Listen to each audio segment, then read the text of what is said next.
Assalamu alaikum wa rahmatullahi ‘yan uwa masoya manzo Allah sallallahu alaihi wasallam, masoya ahlul baiti, masoya sahabbai sharifai, masoya Shehu Tijjani radiyallahu ta'ala anhu, masoya Shehu Ibrahim radiyallahu ta'ala anhu, masoya Sayyida Fatimatu Zahra alaiha salam. Wannan shine bidiyon mu a takaice na uku a channel ɗinmu na Muhammadu Hadi, wanda mai dukkan son samun cigaba da samun karatukan mu zai iya subscribing ya danna ƙararrawa wanda zai samu notification a duk lokacin da muka sake sabon bidiyo. So asraran da zan bayar na karo na uku da shine ana wuridin qul huwallahu 100.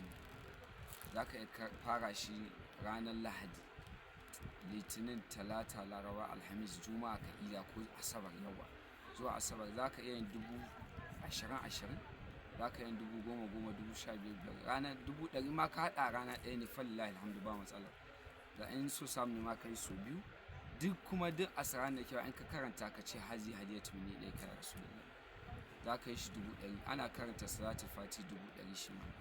Na'am, yawwa. Sai kuma ayatul kursi shi ma karanta 100,000. A'a, shi ana karanta 1,000 ne zuwa kwana 30.